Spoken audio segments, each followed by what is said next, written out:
Hello and welcome to another edition of Cricket Vana. We have Vinay and Soma with me, Kashyap. So as we all know, the next big cricket that we will be eagerly waiting for and will be um, we are already excited about is the World Test Championship final between India and New Zealand.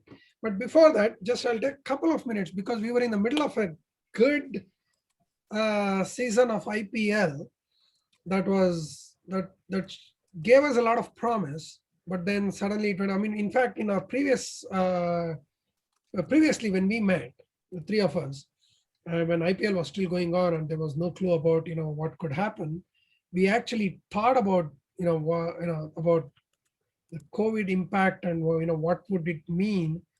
And it was not just for IPL, but it was a litmus test for India to host a multi-team tournament. And unfortunately, it has come true. And looks like India might lose out on hosting the World Cup as well in October, November. So what we kind of unwittingly predicted came true. Came true. Yes, you're right. See, I think, I think we thought about it, but we didn't want to push it because back of our mind, I think we were still wanting the entire IPL to go. Yeah. And if so, guess what? We would still be playing. Mm-hmm. So now I think around this time we would have probably started the last phase. If this team beats that, run rate. That would have happened. But unfortunately, we couldn't see the finish of it. And they're talking about having games in England. Honestly, UAE. England look kashta because these people are going to be there till September 14th. To be honest with you, they're not going to be there. I mean, after September. One more point on that. Just recently, the latest update yesterday, BCCI is mulling, not decided, mulling a request to ECB to reduce the India-England test series from 5 to 4 tests so that they can have a 2-week window to complete the IPL in England. Yeah, again, that is, that's the best. If they shorten the test from 5 to 4, they will get another about 10 days extra. 10 days, yeah. Okay. So, and if they prepare well, and the England September, September, October are still very good in England. Okay. And they have a lot of grounds which are drivable. And just read the article.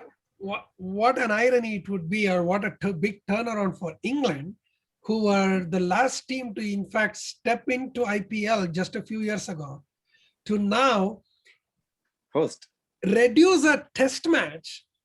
I mean, kill a test match to host IPL. Look at that. Yeah, and you know what? I think the other thing which is very encouraging is the BCCI announced that the England are allowing people outside the bubble in England. The cricketers are going to be running around. I mean, not willy-nilly, but some scheduled events outside the bubble. They're doing it. That's a good news again. Yeah. And there's about 4,000 tickets that will be sold to the World Cup, this World Test final. Yeah. So probably even more for India-England tests. Yeah, right. So, I was in fact, I was telling Jyoti, I said, hey, you know what, they don't have the quarantine now. They're really thinking about not having the people come from America, quarantine. Hey, if that, they can just go to London probably. Right away. Yeah. Well, train ride it'd be nice, but with 4,000 tickets, it's very hard to get. Yeah. Having said that, what? I think the chances of getting that IPL completed in England are very high if they allow the 10 days window to go. So if anybody else, any other thoughts, just go ahead with it. And I think in a way it stopped at the right time. I mean, if at all it was supposed to stop, it stopped at the right time because it's exactly just one match into the second half. Yeah. Everybody played 7 games each. We just got one extra game, after the first half. So in a way, you're like half in India, half in somewhere else, and then in the playoffs. So I mean, again, it can be, some teams might, just do You know what? very I'm going well. to add one more. I'm going to add one more point if I let you, but after you guys Yeah. can go. The thing is, what it does is one thing, which is I'm not too crazy about. The chances of World Cup T20 in India is almost dead.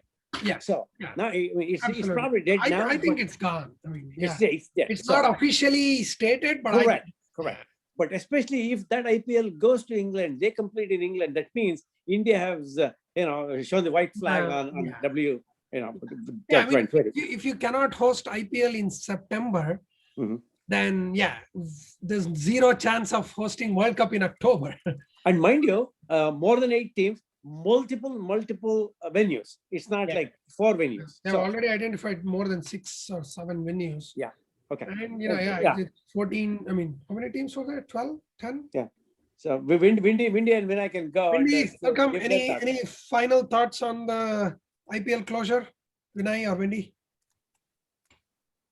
And then we'll jump straight into the world test. Hey, go ahead.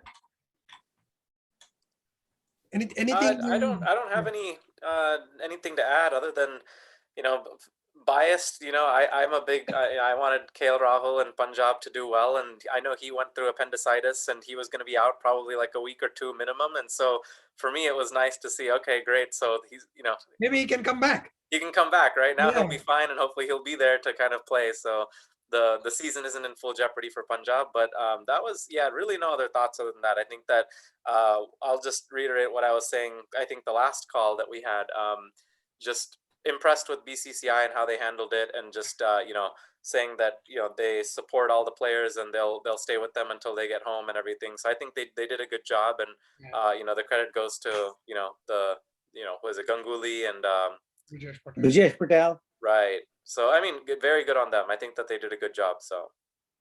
Oh, Yeah, I think even all the players reaching Australia from Maldives, I think that was phenomenal, right? Even the governments were not ready, but the BCCI did its best, and the teams did their best to send people back. That was really good. Yeah, finally Hussey went, and he's in London, England. I mean, Australia right now, back home. I think they did a great job in putting him to Maldives, and he quarantined for 10 days in India. Then he went to Maldives, then quarantined, whatever. Then he flew with the team, entire whatever the contingent that was, back to Australia, and they're all home. That's a great news. Yeah, and most of the New Zealand players who were in India went straight to England from India, and the rest joined them from New Zealand. And I think Indian contingent is now in Mumbai quarantining.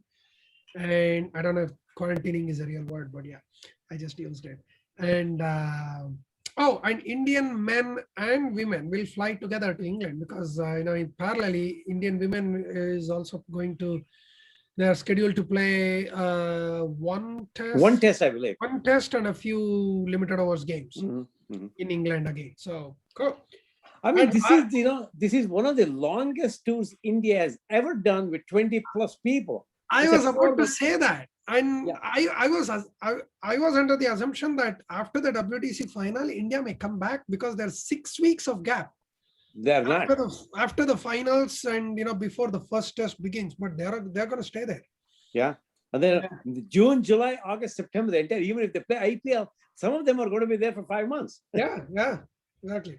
And I would say all of them are going to be there. Who knows if October's World Cup moves to England, then they might just stay there forever. They can all move to England. Yeah, you should. Yeah, and maybe we will visit too. Okay, so with that, I don't know if there is anything else to add to the IPL, and we can come back when we know more about the rescheduled and where and when and how long and who's injured, who comes back, and maybe it will change the fortunes of few teams in the bottom, and some other team in the top might just lose the momentum. Who knows? So switching gears, the most eagerly waited test match of for a long time, if I can add, is the WTC final. It's the World Test Championship final. Just to I'll quickly brush up what really transpired in the last 2 years in Test arena, and how these two teams, India and New Zealand, made it to the final, and then we'll open it up. So when the idea was when the WTC idea was done, it was supposed to be played between all the teams. All the teams will play 6 series, irrespective of how many games in each series. Each team will play 3 home series and 3 away series. There are 9, 10 teams. So, but you cannot play every team. And at the end of this, all the complete cycle, the top 2 teams would have played the final. Apparently, was supposed to be in Lords, which is also now moved to Southampton, not too far from London. Because of COVID, many series got cancelled, and since they could not replay many of those series except for one, they took the percentage of points that they accrued out of the total points that they actually played for. So with that, suddenly we saw India, who was always on the top of the table, went down all the way to 3rd, and then even 4th when they lost the first test to England, and they had to win 2 out of 3 to come back to the top. So yeah, a lot of things happened. I'll quickly go over the, I tweeted all this actually. So out of, we'll just go with the top 4 teams, because these were the top 4 who were in contention until the last match between India and England, which was the last match of the complete WTC cycle. So India won 5 out of their 6 series. India and England were the only 2 teams who played all 6 series. And England won 4 and drew 1, which was the Ashes. And they lost only 1 series to India. And India and England were the only 2 teams to even win a test match, not the test match, sorry, to win a series outside the home condition. And like for India, it was 5-1, England 4-1 and a draw. New Zealand played 5 series. They won all 3 at home, which was 6-0, right? 2-0, 2-0, 2-0. They only played 2 games each in series. They lost badly. They lost 0-3 to Australia, and then lost. No, they actually drew with Sri Lanka, which was the ultimate, I think, game changer for them, because with 1-1 in Sri Lanka, they gained the most valuable 60 points that they can get in an away series. Because again, it was only 120 points per series. So in that way, and away record, look at this: India 4-3 and England 5-3. Right? Australia 2-2, which was Ashes, and New Zealand 1-4. They won 1 and lost 4. So me personally, I think India and England would have been the ideal finalists. But anyway, I mean, we have to go with the rules there. Batting wise, Marnus Labuschagne was way ahead of the rest with 1,675 runs, and no one can beat that even in the finals, because I think the next best is Joe Root. Again, he's not playing. The only one who can is Rahane and Rohit Sharma with 1,000 plus runs. So they need to score 600 each. So forget about it. Wickets wise, Pat Cummins, 70 wickets, but then Ashwin is 67. So he, if he can get 3 wickets in this final, he will be the highest wicket taker. Apart from that, we saw some great test series. I mean, Karunaratne against South Africa, one of the best innings we saw. And then, Rishabh Pant and the young gang, India B, India C, beating Australia, drawing in Sydney with broken limbs and backs. I think, we had some amazing stories to narrate. All right, with that, now we have India and New Zealand, the 2 finalists playing in Southampton from June 18 to 22. With that, before we get into the fun part of WTC 11, I'll just open up the panel for any quick thoughts on this WTC saga so far. Go ahead, Vinod. Yeah, I think WTC for me was something special about it. Just forget about stats and stuff. Something special about it. The fact that we all met so much and spoke about during the time of WTC, and we did less during other series tells a lot. Sorry, about the Australia series. And then even after the remaining time, tell something about that series, right? The England and especially the Australia series. I think the Australia series was memorable. It united the country like very well, and both ways. Like it was people speak about sportsmanship and stuff. To all fairness, that whole series was done in good sportsmanship. They had a few banters, but mutual respect was phenomenal, and they none of them crossed the lines or anything like that. It was just very professionally done, tough cricket played. So I really like that, and it was the best part of this whole test series.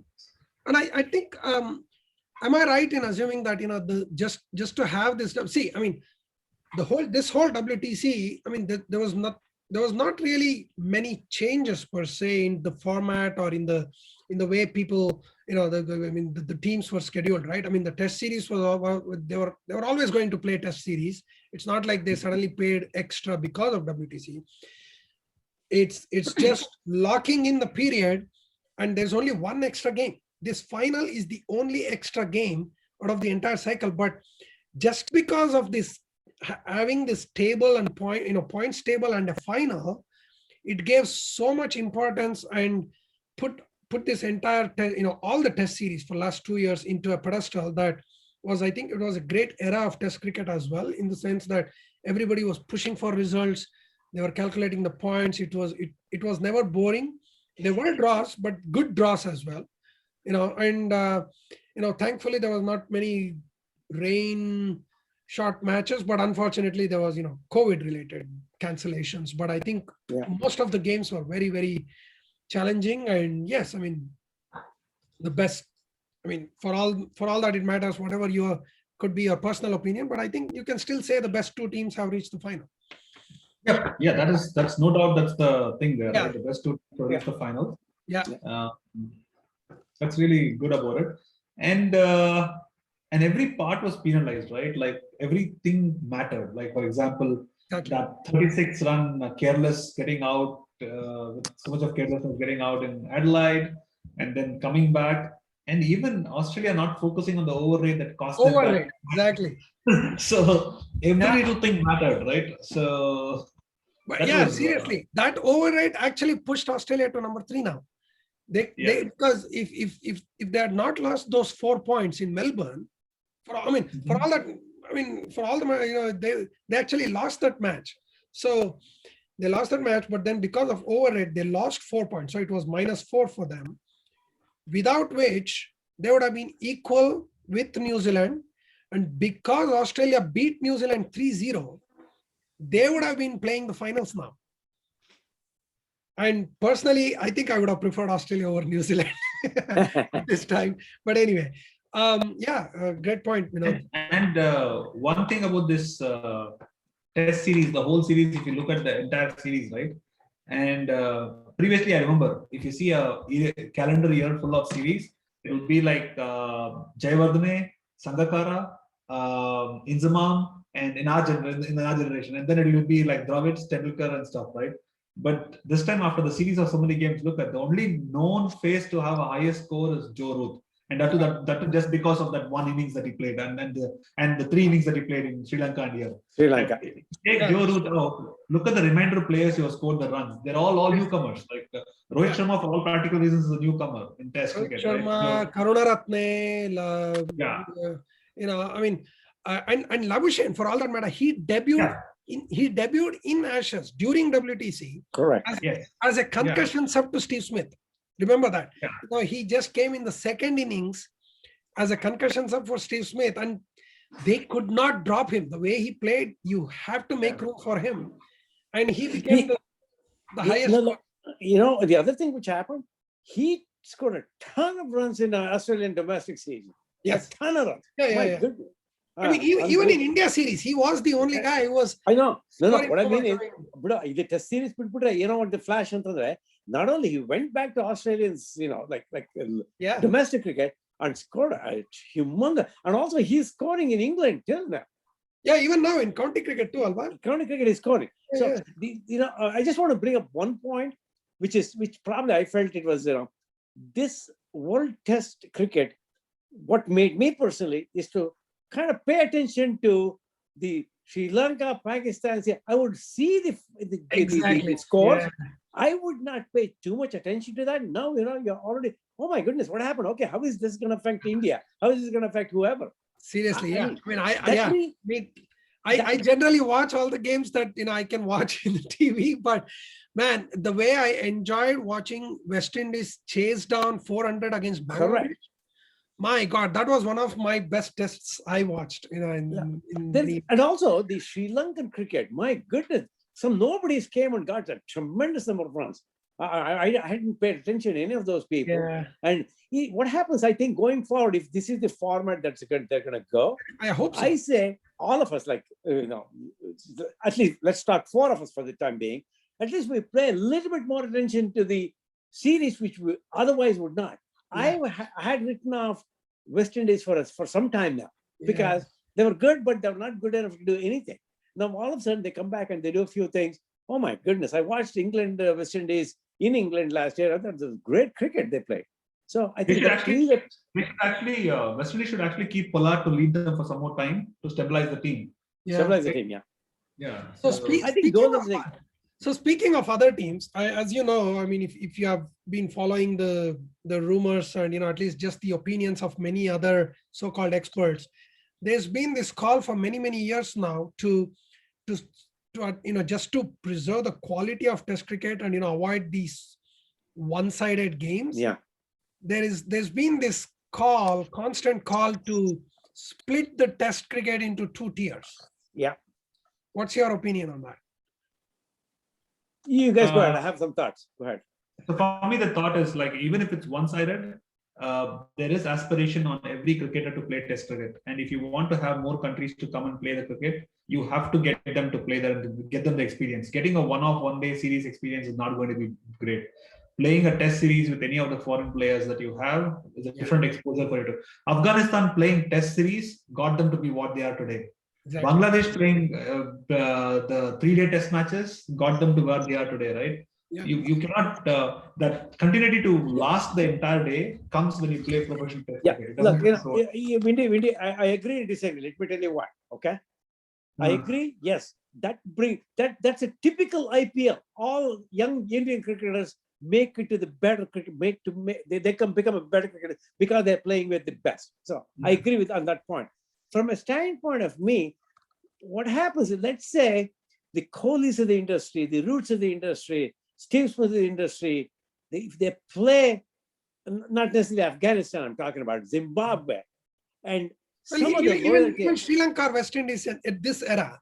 Yeah, what happens is they can score tons of runs on those things. That makes it, oh my God, really? Are they that good? That's one thing. And again, it's not the negative I'm talking about, but then it becomes an individual scoring, individual wickets, and so. But the policy of preserving players is coming into play now, right? So what happens is teams are making different choices to have people for those series. What I'm trying to say is, for new teams, exposure to a different country and a set of, even if they play the second string players, it's fine. Correct. No, in that situation, I completely agree. Like, for example, now, if you see the second string going to Sri Lanka to take T20 and T50, they're better than a majority of the number 1 strings. Yeah. I mean, Dravid is probably, he is, I think that they announced that he's going to be the coach. You know what? They could do better than the 80, honestly. Yeah, because I mean, the limited overs team is still good, even without these Test stars. If you look at, we can talk about that too. There's like Dhawan, Hardik Pandya, Manish Pandey. I mean, there are some Prithvi Shaw, if you want. Prithvi Shaw, if you want to. I mean, they are number 1. You know what? I won't be surprised if they beat Sri Lanka pretty good too. I think so. But yeah, I mean, to point out, I think I'm still again in the middle of it, like, because yes, I sometimes get bored of like one-sided games, but then, like Vinod said, watching India Afghanistan Test match was a beautiful experience. Yes, India won in 2 days, and mind you, like Vinod said, Kohli actually sat out. Because there was lots of cricket until then. He rested. Rahane was the captain against Afghanistan as well, and obviously they won. But so yes, I mean, can you stat pad? Absolutely, but I think I mean, good players will score against good teams as well. And yes, I mean, they also get to enjoy some of the less pressure, cooker match sometimes. I mean, what But again, I'm not, there could be, my suggestion, it won't happen. It won't happen. Yeah. I'm telling you, as this thing, unwritten rule. Hey, India, if you're playing Zimbabwe, do me a favor, get the second string, let them play. I mean, not in the written rule, unwritten rule. or everyone switch their hands. Hey, no, you know what? I mean, then there's a lot of potential. These guys can play some cricket. They can be test cricketer. I would say something like that to probably get them to increase the level of because I mean they could easily, I mean, I'm sure they would have done it by resting somebody and getting some new debutants into that, but now, because now there is a WTC points to correct, them, then it changes. it may not happen. That shouldn't happen because everybody's playing for the trophy. Yeah, they want all the points they can, right? I mean, I get it. Right, so I had a question. Yeah. I had a question for you guys. That's a good segue for the point system, right? Because Stuart Broad brought up a point. I don't know if you saw his the quote that he had. I don't know when it was, maybe last week or something. But he so firstly, we had the point system in the WTC, and then obviously with everything stopping because of COVID, they switched over to the percentage, like win percentage or whatever. Right. And there's obviously little controversy probably on like what it should have been, etc. But I wanted to get your guys' take on Stuart Broad's comments last week, when he said, like I think he's alluding to the fact that maybe there needs to be some more thinking behind how you go, like, rank or have a point system for this thing, because he gives an example of, can you really say that a five match Ashes series is the same weight as like a 2-test series, India versus Bangladesh, for instance, right? And I wanted to get your guys' take on that, partly because I think maybe Vinod might have some really interesting, some way to like weight or some sort of way that you can kind of get to make it equal. But two, because it goes back to what you guys are saying in terms of playing and,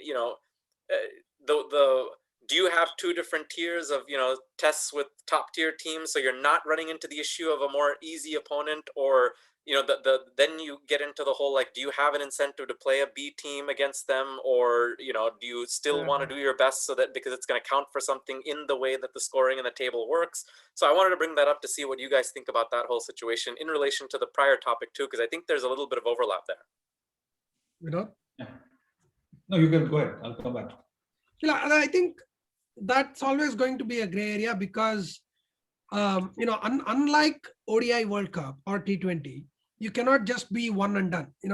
Just because you have to play all the teams, then nobody will, especially for test series, you cannot just have one test against each team, right? So that beats the purpose as well. But then because of the series, and again, because of the history behind, say, something like Ashes, they will stick to 5-test series. And so what they did was, yes, just because you cannot, I mean, and also it's impractical to have all the teams play exactly same number of test matches.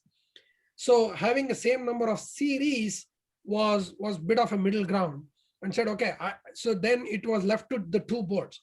You two decide how many tests you want to play, but we will go with a series as one entity and make it 120 points. So if you play 2-test series, it's 60 points each. 5-test series, 24 points each. So I think I'm okay with that in a way, because I mean, it's a series. Yes, I mean. Okay, let me give you one more thought. On a 5-test series of Ashes, okay, they can say, you know what? We will take the first 3 or the last 3 test series into the equation. I like that. What do you say? You play the rest too. Do whatever.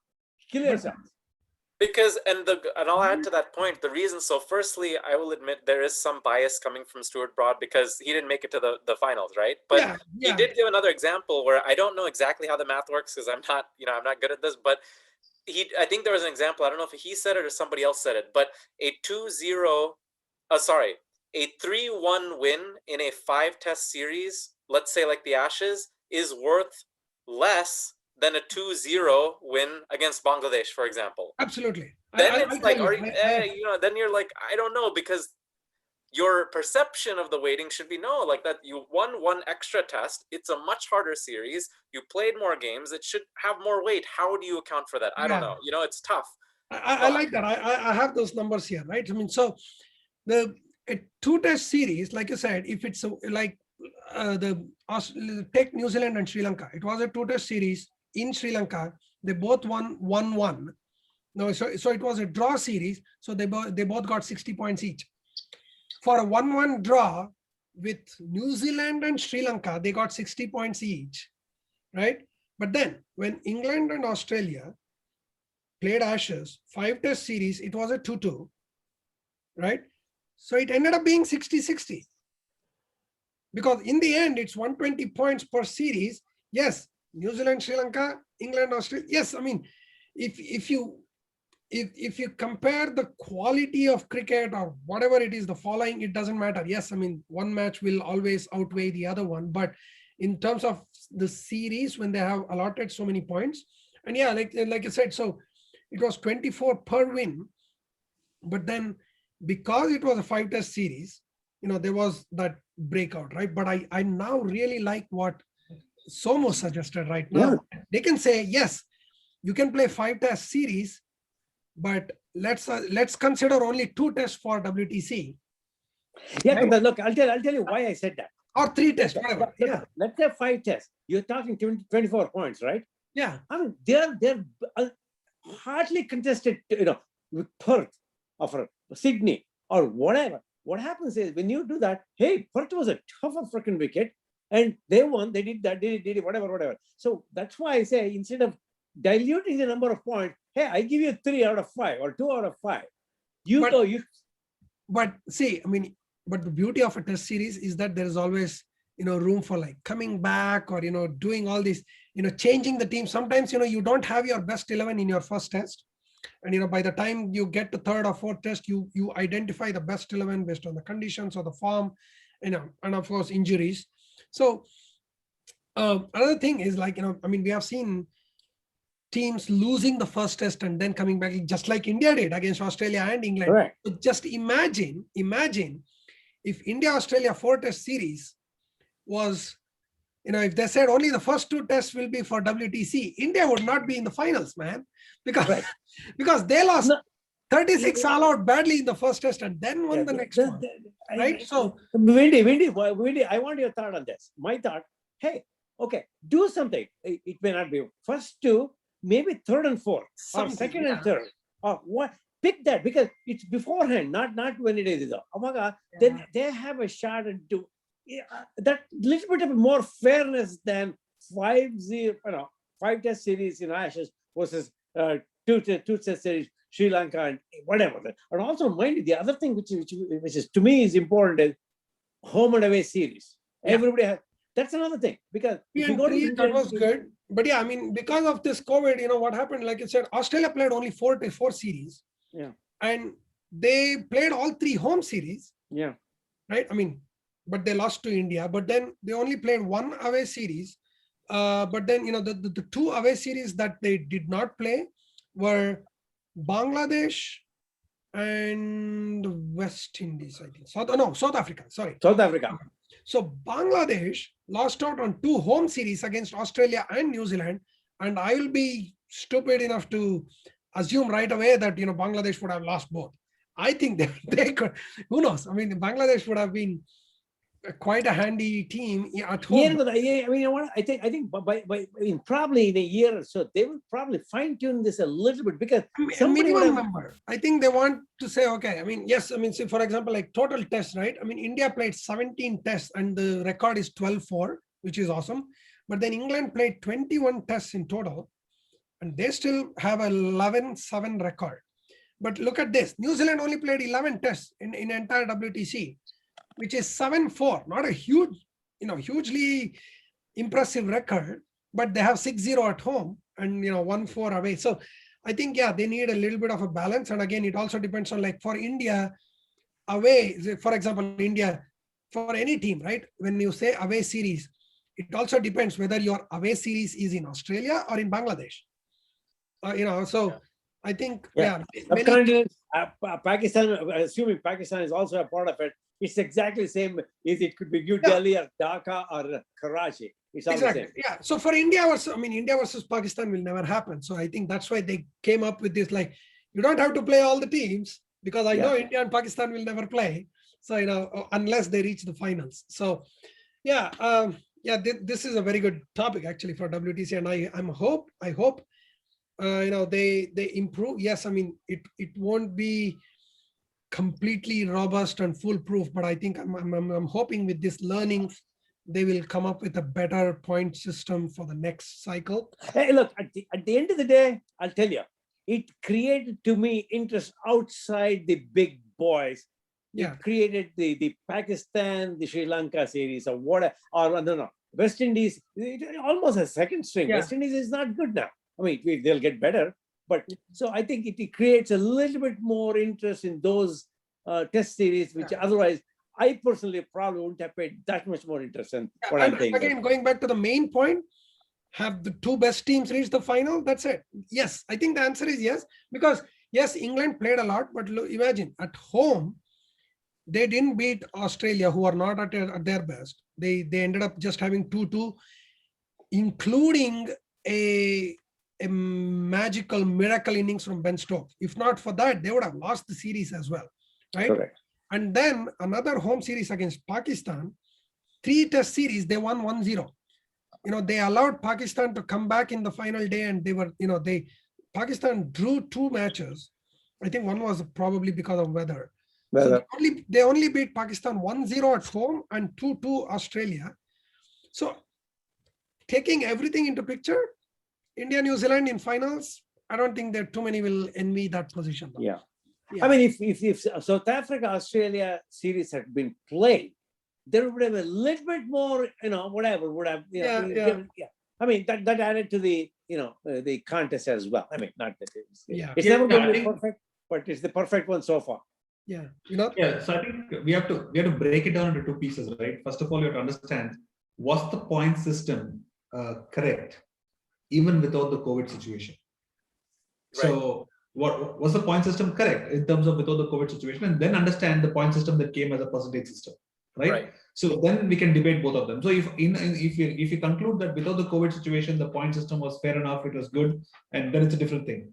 But even then, if it was a problem because there is still disparity between the number of tests somebody is playing, I would say the way we normalize that, every team, by the number of series they play, they pick, they decide for how many points they play, and the number of wins and creates the percentage they get is based on the percentage of points they have played for, right? Mm-hmm. Then you could have gone one step further and include that the percentage they're playing for is the percentage of games as well. So what happens is, from a series perspective, I might have been, like New Zealand could have been better than, say, Australia. But from the number of games perspective, Australia would have got an edge over somebody else, right? So you get normalized. When you have this ties between number of series, then you use the number of games to take it further, right?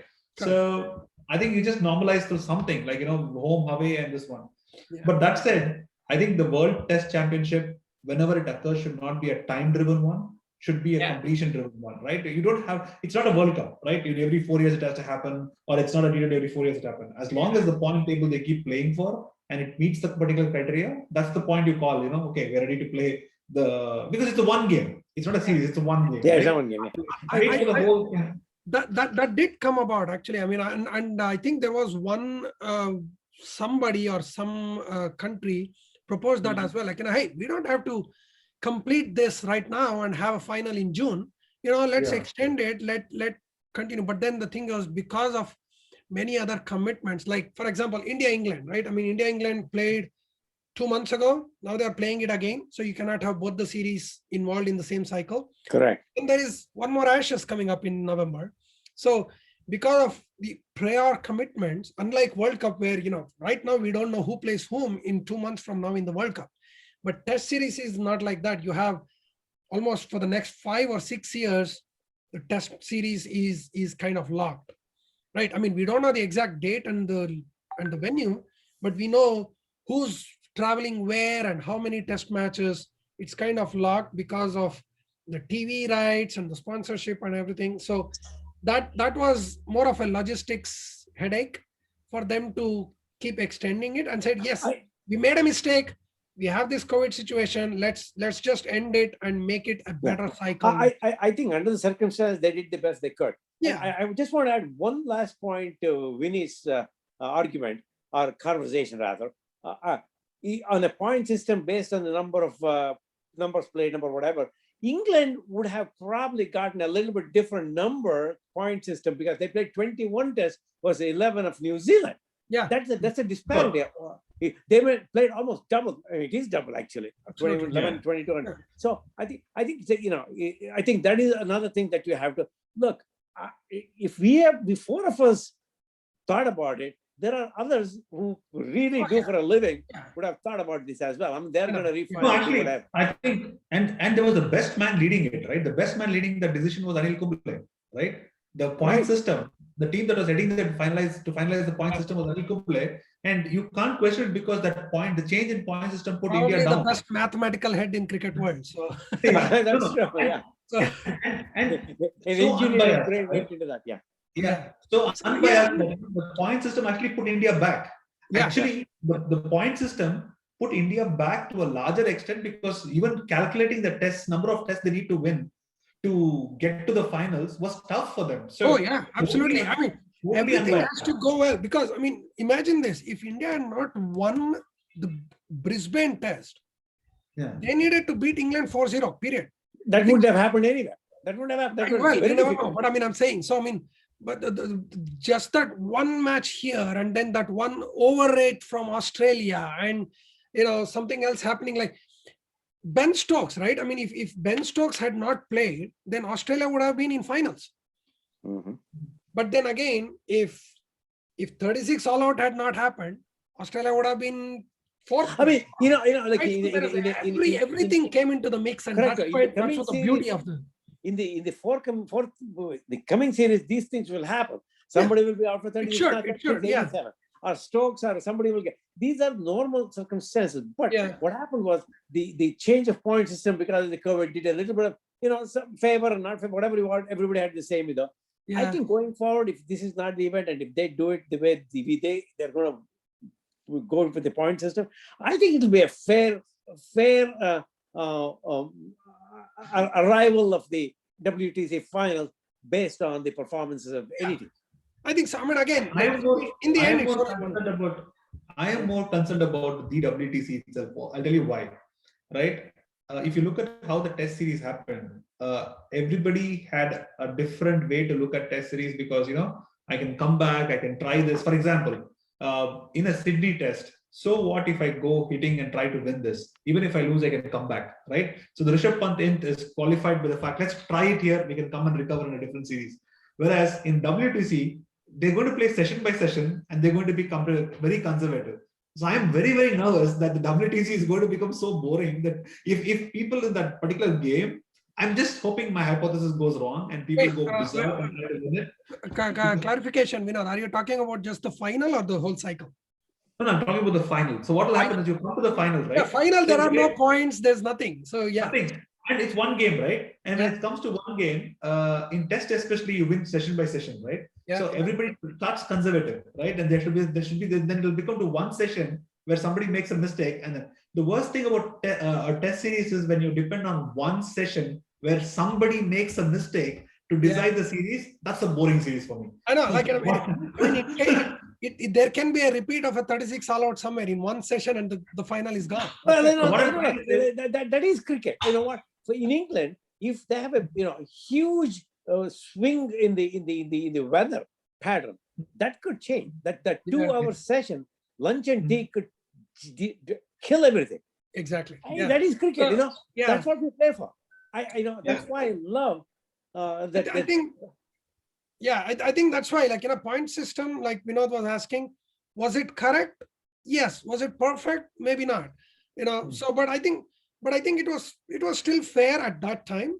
And considering that who were involved and how did they calculate it? Yes, because taking into consideration these ready series that cannot be shifted for whatever reason. I mean, yeah, I mean, if it comes to that, Ashes will say, hey, we just want to do, like.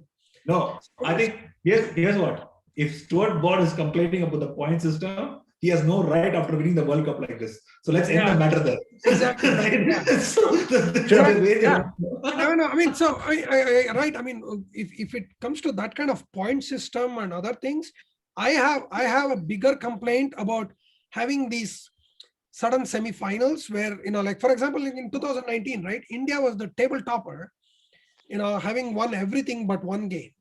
And then the fourth place New Zealand comes in, and because of the overcast condition, India is out. Like, and even in 2015, India was unbeaten until semi-final, and they just went out.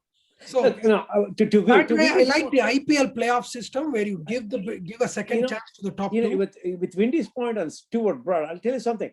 I don't want to put Stuart Broad in a situation where he's talking about England or whatever. But the fact of the matter remains that he has a great point. Ashes is not the same as another thing. I mean, that's all I'm trying to say. Yeah, I agree. Totally agree. Totally agree with that. Yes, I totally agree. Right. That's why I said sometimes number of games will actually normalize this, because if England has won more number of games with higher or better opponents, they should get the benefit of it, being the top compared to that. Exactly. Yeah. I mean, for example, the ICC ranking outside this WTC points, it actually considers the opponent's ranking to give you how many points. So like if India beats England, right, India gets more points, I mean, per match, right? If India beats England, which is third ranked, India will get more points compared to India beating West Indies, which is seventh ranked. Or in Zimbabwe, right? For that matter, they get very less. So, right. Yeah, so that's why, like, depending on the opponent's points, you get that many, like it's a variable that is part of the function. What I was trying to say is, I don't want to pick a cricketer, a team, or a India, whatever. Hey, I think he had a very good point. Logistical, he had a great point. Hey, these are not the same. They're not apples and apples. They're apples and oranges completely. That's what probably he's trying to say. So, all right, with that, we are closing in. So I would like to do a quick exercise. If you have followed the WTC and by your memory, or if you have looked up the statistics, to come up with a WTC 11. Whoa, boy. Yeah. Throw in some names. We don't have to complete the whole 11. I mean, I have one 11 because I've followed pretty much all the games and I know the statistics wise. But there's sometimes the impact. There's some just an X factor, or the way. Yeah, go with your 11. I'm going to delete and add some things. And let's go with it. Based on that, Vinay, you go, Vinay, you go, I will go. Just based on that. Can we get go with 11 and then we'll see. Do you want me to start? Okay. So for me, I will start with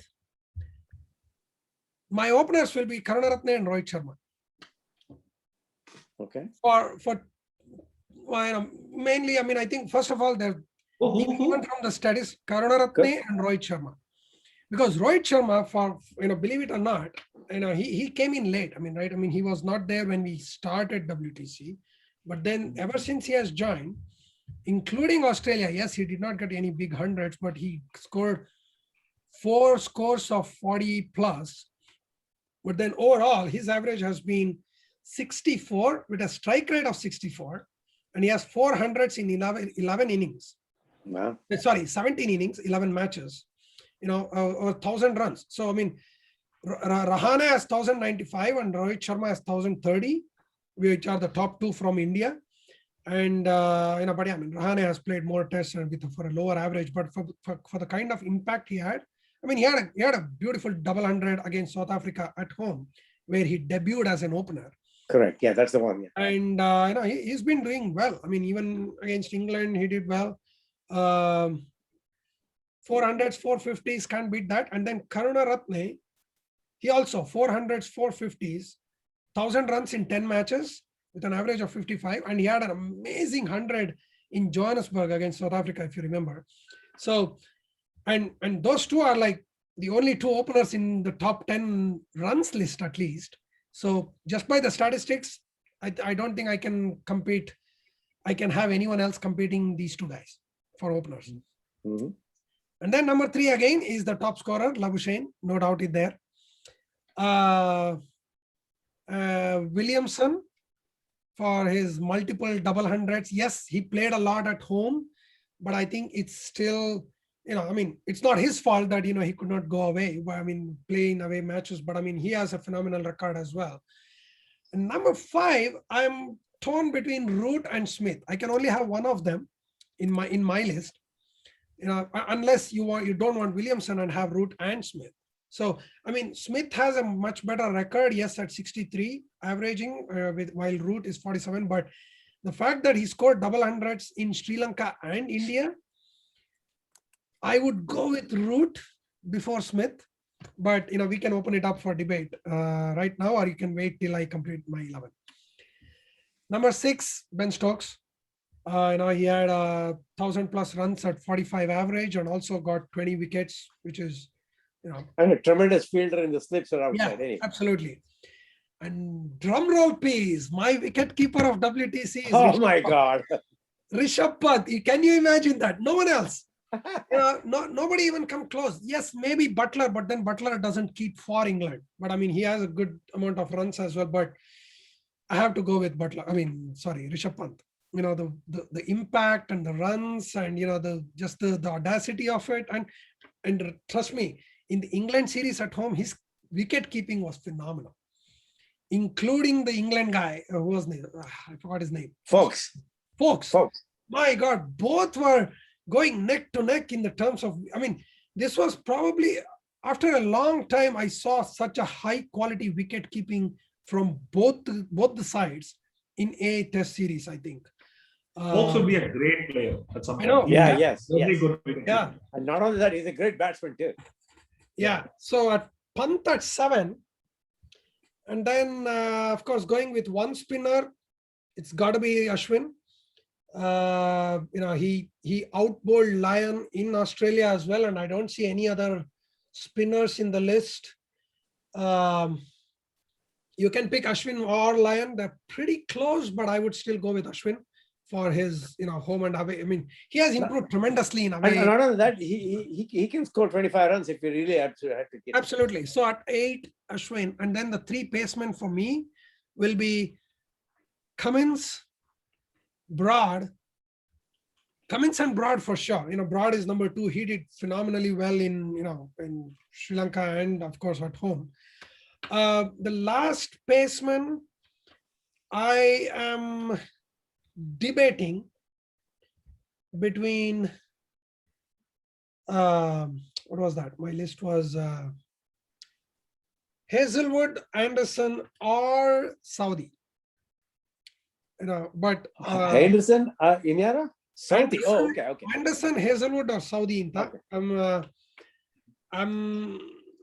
I don't know. I'll leave it open if anyone wants to take or I can even add an all-rounder in Kyle Jamieson. He had some amazing bowling stats, but I mean, it's a very small sample space. I mean, I think he only played like 6 games. Yeah, I didn't play something. But I mean, he did. And also, In those 6 games, he got 3 5-ers or something. But again, everything in New Zealand.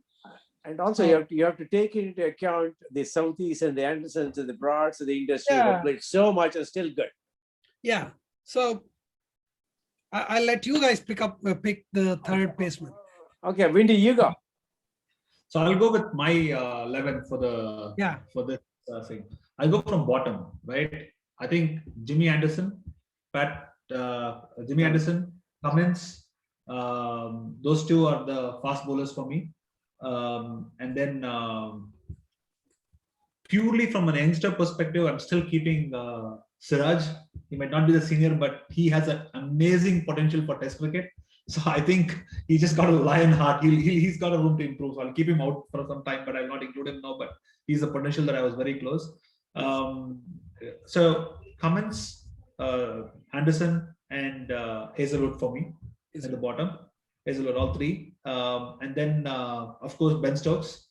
That makes 4, the bottom 4 for me.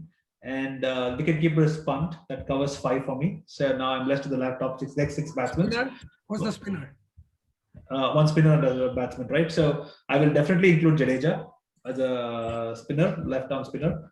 and then that'll give them all-round batting as well. So I'll include Jadeja in this one because one thing is that great spin bowling perspective. I know Ashwin is there, but I'll have a choice there to see because I've not seen more spinners from Pakistan and stuff how they've done the whole series. So I have to go see that as well. So because wrist spinners, we don't have any wrist spinners to pick from. So Ashwin and Jadeja, I'll have them. We can change them there. And then now let's go to the batting. I agree with you. Rohit Sharma should be there in the top as an opener. And then the other opener, I am like with your choice. I'll go with the same Sri Lankan opener, and then one down Levisham. Then I would definitely want from this performance perspective, Kohli in the mix. Kohli is definitely there. You can't take Kohli out. He had just a bad year. but I mean, if you are considering only the WTC records. Only WTC record, yes. Then Kohli is out. Kohli should not be there. And I think, Rohit, Sri Lankan batsman. I just cannot get his name right. Then Karunaratne, Lavisham, three of them. And then the next person's name was like Kane Williamson. Williamson. So that makes Williamson, again, from the Fab Four, you pick any two, right? Yeah. Williamson, Root, Smith, and Kohli. I don't have much. And I'm tempted. I'm slightly tempted to keep Babar Azam.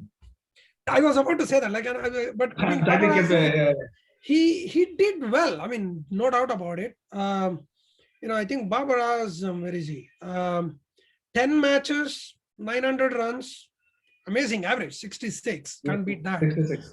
400. Yeah. So I mean, again, between Babar Azam, Smith, and Root, any one or two will be great, right? So let's go there. For my side, Rohit, Karunaratne, then Lavisham, and then I have the Root or the 4, and then Babar Azam. That makes me 5, and then Pant comes at 6. Stokes and Pant at 6 and 7. Yeah, Jadeja and Pant. So that's my, fantastic.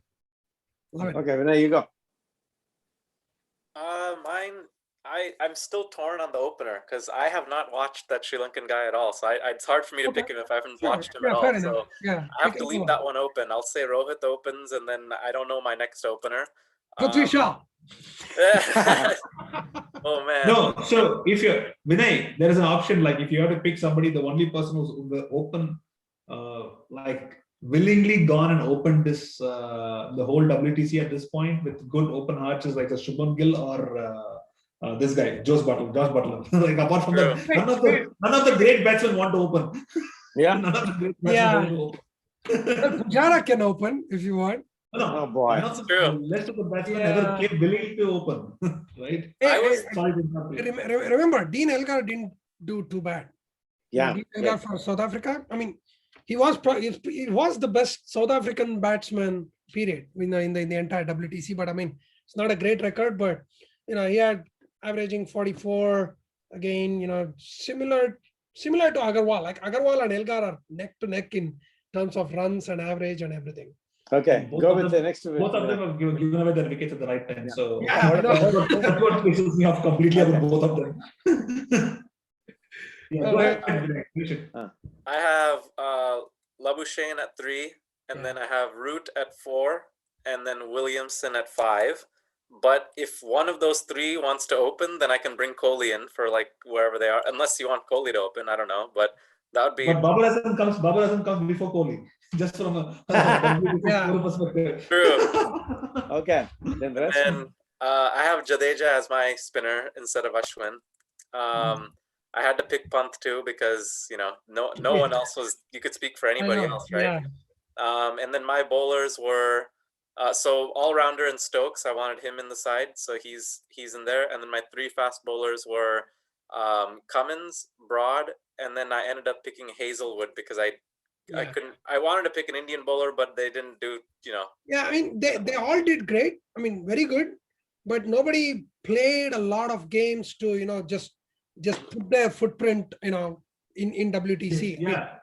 So you need a couple of cricketers who will enable others to get wicket. If Cummins got wicket, it's because of Hazelwood. Yeah. Right? So that's not you need those players. So you'll anytime take Hazelwood. Yeah. Oh yeah. I mean, speaking of Siraj that Vinod was brought, I I'm seriously tempted to have Siraj in the finals, but I know the first choice will be Ishant, Shami, and Bumrah. Yeah. Well, no But question. I don't Yeah. know. Sometimes I almost Siraj, I feel think- like if one of them is slightly injured, I really want Siraj to play. I think Siraj will play. I hope so. But I He'll mean, play. Okay. but then He'll play. then They will- one they of them will- has to be they- injured though. I mean, if all three Yeah. are 100% fit, then Because if you take Bumrah, Siraj, and Bumrah, Ishant, and Shami, you have Southampton you're playing in, and you will have two deck bowlers and only one swing bowler, Shami, and Shami is not singing at all, right? Yeah. So the only guy who bowls the deck and swings a bit is Siraj now, right? exactly. Yeah, I really want And Siraj. I am tempted, if it's not going to be dry, if it's going to be overcast condition, if they're going to play a practice match first, Okay. Prasidh Krishna Okay. also might get a chance. Yeah, you go ahead. Yeah. Oh, my team. Okay. Rohit Sharma, Butler. Okay. Opener. The reason I'm going to go with Butler is because, God forbid, one fumbles a few, I'll get Butler into keep wickets. That way, Got it. I'm covered. Makes sense. Okay. Then I'm going to go with number 3, Labuschagne, and I want Williamson captaining my team, Me too. and I'll go with Joe Root because doing in England well is an automatic. He has to, but doing well in Sri Lanka and India says a lot because he can play some good spinners. So I'm going to go with that. Then obviously, Stokes. Then I'm going with Jadeja rather than Ashwin for me because Jadeja can bowl, get some crazy wickets. You never know how he can get wickets. He can get wickets, and not only that, he's a tremendous fielder. He can save 30 runs and probably take in his crazy catch and turn the match around with his. Because Ashwin is a deadbeat. His batting has improved a lot in last. No, I was coming to that. Yeah. But Ashwin, you cannot depend him on the fielding. I mean, he's a pretty poor fielder in my opinion. Yeah, he is. Okay, that's one. Then obviously, I have to go with Pant. Obviously, he's there. Then my fast bowlers are Cummins, Hazelwood, and Jimmy Anderson. Same. Oh, no Broad. Okay. No Brad. Okay. No problem. Yeah. No Brad. I mean, Jimmy Anderson was that 1 over in Chennai. Oh Blew my man. mind away. Yeah, right. Yes, I yeah, mean, exactly. that, Yeah, I mean, I'm torn between Anderson or Hazelwood, and I think I'll not go wrong with either of them. No, the way Anderson can pick wickets is amazing. I mean, he can come from nowhere and get a couple of good wickets. So And amazing. I'm not going to go with Ashwin simply because he might get a wicket or two. He's not a 5-wicket bowler outside. The same 2 wickets. And he's not a number 7 or 8 anymore. I mean, I think No. But you can bank on Jadeja to get 30 or 40. Mostly like a number 9. But I mean, again, I just from the, I mean, not the potential, not the, the reputation, but just from the WTC performances, there's no team. And I'm also taking into consideration the IPL session as well because they're all in form. They're all in great form right now. I mean, forget Anderson, he didn't play other than that. They're all in good form. They're gonna. So that's my WTC 11. Hey, you know what? Last, we don't have too much time, but hey, what's the first Indian team test for WTC? Yeah, I mean, I think it's pretty standard. If everyone is fit, then I think it's the first choice picks itself. First 11 is Rohit, Gill, Pujara, Kohli, Rahane, Pant, Ashwin, and Jadeja in my team. And then again, Bumrah, Ishant, and Shami. But I somehow want Siraj somewhere. I'm not really hoping, but I think one of them might be injured. I don't know, but. I'm going with the last 3: Bumrah, Ishant, and Siraj. No, not Siraj. Shami. Yeah, Bumrah, Ishant, and Shami will be the first choice generally. Yeah. I mean, if everybody. That's what I want to get. Yeah, and with I think because we don't have Hardik Pandya, they will go with Jadeja and Ashwin. I think, and that's okay. I don't think we need 4 seamers and 1 spinner. Look, I mean, let me put up a little bit about dropping, Vihari. Pandya. Pandya. Pandya, yeah. I mean, he cannot bowl anyone. I think there is more to it than dropping him, in my opinion. I'll tell you, probably he may not ball for a long time either, because it looks like he has got some issues with it. Yeah. Okay. And as a pure batsman, he can never get into a test 11. How much of a difference is that? I mean, the way he fields and dives and runs out, like, is bowling even? It's a pivot. It's a pivoting problem. It's a pivoting problem. Lower back. Okay. Lower back pivoting problem. You saw how many. Yeah. I think his lower back is bothering him to give a completely though. I think that even when he dives, right? He dives and rolls forward nowadays. He rolls forward, Yeah. You know what? And he started throwing, from the deep underhand as well. He would just underarm. Many players throw now because they just preserve their energy. There's only when it's just. I'll tell you. I think there is as Vinay said, he's got a lower back problem. There's no question about it. In my opinion, I'm not an expert by any stretch. He has to manage his. I'll tell you. What he has to do? He has to manage his lower back, actually. I think he needs to go with the. I don't know whether you guys were pretty young. Dennis Lilly was a great bowler, and he went off because of lower back. He came back. Oh my God, he was the best fast bowler in the entire world after that. So maybe you should consult whoever that person is. Go with that direction. See, he can do something about it, because provided he gets some time. I mean, if he still continues to play for India and Mumbai with all the white ball cricket, then there is no time to recoup. Correct. No, actually, it's not.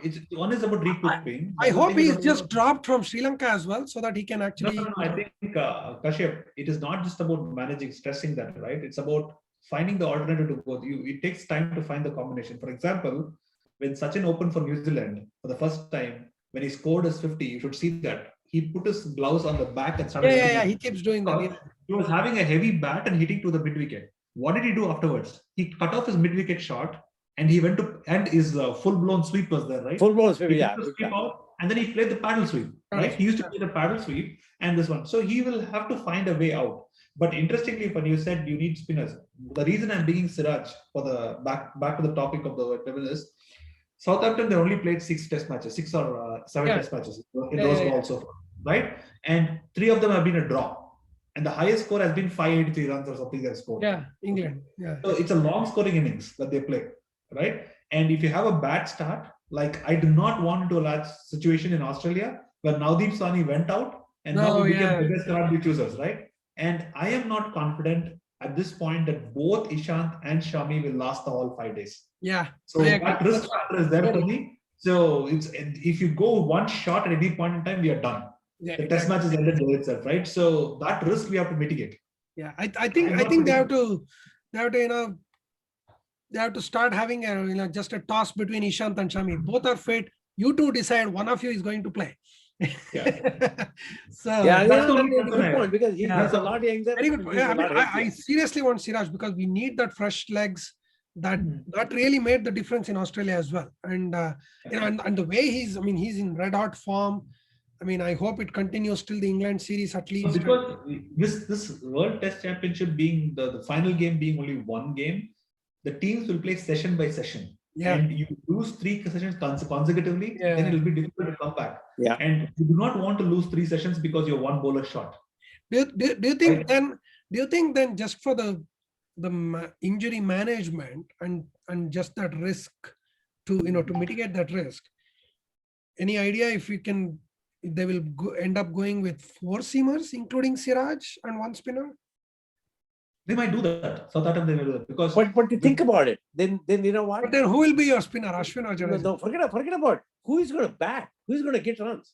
Well, batting remains the same, right? What I mean is, with that, Jadeja is a shoe-in because of no Hardik Pandya.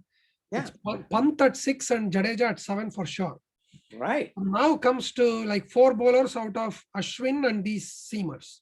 Right. No. Then you're not picking Ashwin and Jadeja. You have to drop one of them. No. So 4 seamers was a topic that I said, why not if you're confident? But I think I fall back to the old thing, right? You know what? If it's 4 seamers, I believe it won't be Shami, Ishant and Siraj. They'll probably go with Shardul Thakur. Because of some batting. Trust me, I think they will not want Bumrah, Ishant, Shami and Siraj. Like 8, 9, 10, 11 is dead. You won't get 8 runs out of them. That's it. You're opening, top. We are out one run out. Yeah. 36 all out again. Exactly. I mean, Rohit Sharma, he can be a single-digit score or double century. You never know, right? And so, interesting team. So, See, but yeah, I mean, the problem is somebody has to bowl long overs, right? To hold it. So to Siraj. 1 more for 2. Yes. So, So Vinay, that's if why- you're talking about a 25 over innings from either of them, I don't know if Shami or Ishant can either bowl 25, 28 hours. not no, even not Bumrah. yeah. I mean, not even Bumrah if it goes for 2 days. I mean, No, if no, it- what I mean is, at if least Bumrah, 600. younger, potentially good. Yeah. Hmm. Jadeja and But- Siraj can give you 45 hours a day if you want, from each end. But I mean, no one else can actually do that. That is what you have to think. If you have to, they ಇಬ್ರು 25 over ಕೊಡ್ತಾರೆ ಕೊಡಕ್ಕಾಗಲ್ಲ ಅವ್ರಿಗೆ. Yeah.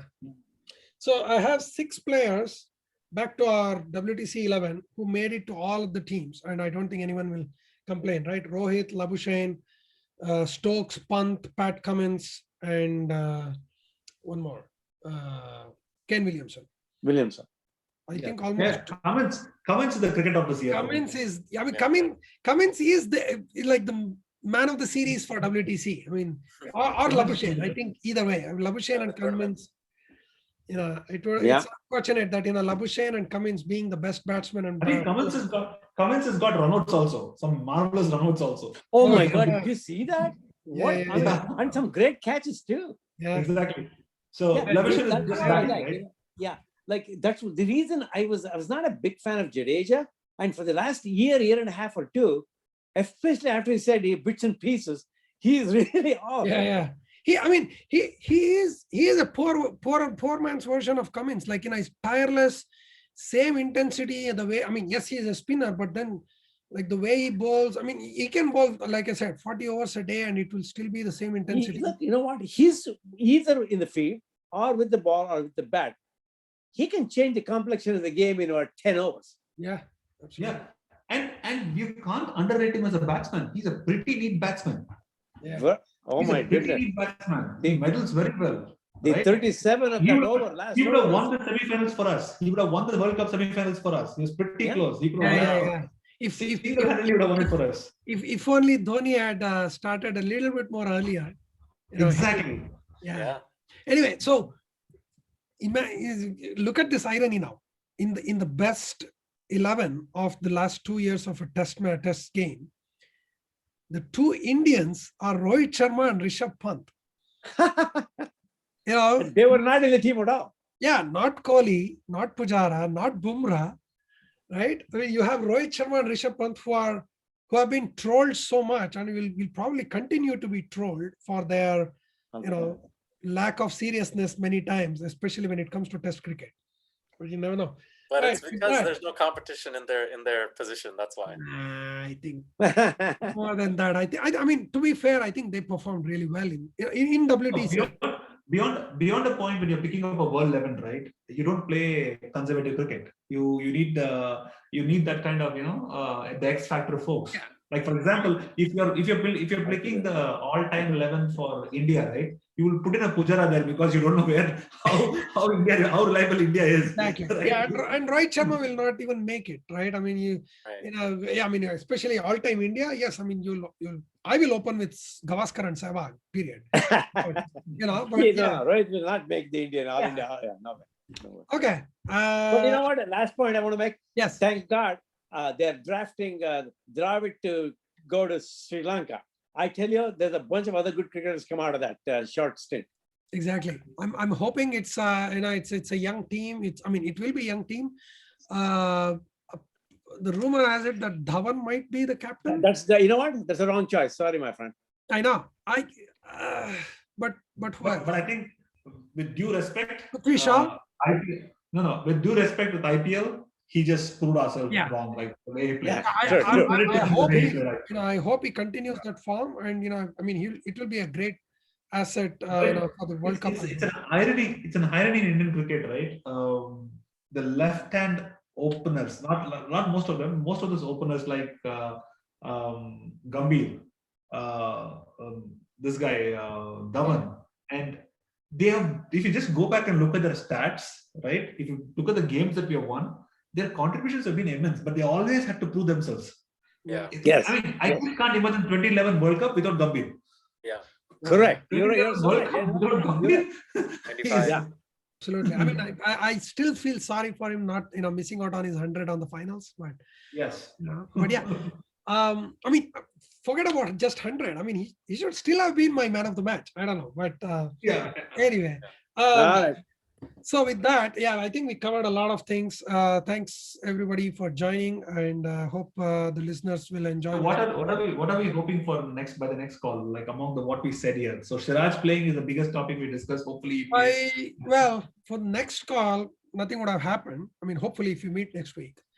But I'd like to see that nobody is tested positive, and everybody, the first choice team actually travels, and I'm really hoping that they prepare well, because Yeah.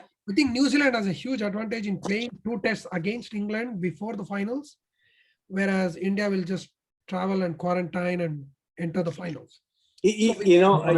So with that in mind, can we? For a change, will not be telling he's a very positive player. Sorry, yeah, I know. He's a very positive player. With that in mind, is it safe to say that New Zealand are the favorites for the final? Finals? I think Trent Bolt being there is what causing me concern. I'm just hoping I think he's gone back to New Zealand. There's a potential he might not travel for the WTC. Yeah, he's actually missing. Oh, yeah. He's missing the first test. He's missing both the tests against England. Oh, is that right? Okay. Yeah. So he's missing both the tests against England. So if Trent Bolt is there, I want to end on this. I think ABD knows the World Cup 220 may not happen in India, so he did not come out of retirement. Sorry. I know. Yeah. So that's the last one. All right. Okay. Okay. We still have time, but as of today, what's the prediction for the final then? if Bolt doesn't play, India are the favorites. I'll go with New Zealand either way. Yeah, I think this time WTC India will do. That's my. I hope so too. Yeah, no, it's not anything. There's something just saying me that they'll do it. Yeah, I hope so too. And trust me, I think for me, even if Bolt plays, I think the bigger danger will come from Wagner for India. But I'm also hoping Siraj will outbowl everybody. Some of the threat from New Zealand is countered by this match being in Southampton. Yeah, close ball. Yeah, so exactly. I'm so glad it's not Lords at least. And I'm betting high on Siraj and Rohit Sharma for the finals. Yeah. All right, guys. We will meet again. Thank everybody for joining. It was fun and I think quite informative as well. We'll see you all soon. Bye. Bye-bye.